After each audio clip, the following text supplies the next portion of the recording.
تفيض الأزمات هنا. مياه هندية في قلب بنغلاديش، فيضان مدبر، هكذا يعتقد هؤلاء. أهالي دكا لا يبرئون المناخ، فالهند متهمة بإحداث فوضى المياه هذه. فيضان عبث بذاكرة المسنين، أعادتهم لكارثة مماثلة لكنها أقل ضررا.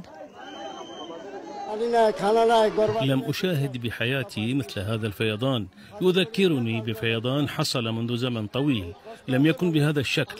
لا أستطيع الوقوف داخل منزلي، جميع متعلقاتي تطفو في منزلي. نفكر في المكان الذي سنذهب إليه مع الأطفال.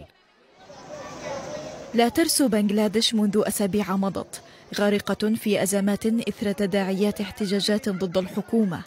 هربت رئيسة الحكومة إلى الهند لتتهم الجارة بعدها بفتح السدود عمدا على أجزاء من بنغلاديش.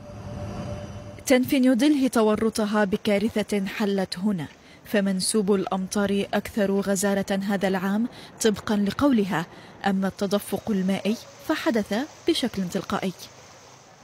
تدفق يقاومه هؤلاء، سباحة حتى بر الأمان، وربما إلى ميدان للاحتجاج. يحتج هؤلاء على طريقتهم، عرض فني وسط اعتصام ضد الهند وما وصفوه بالعدوان المائي.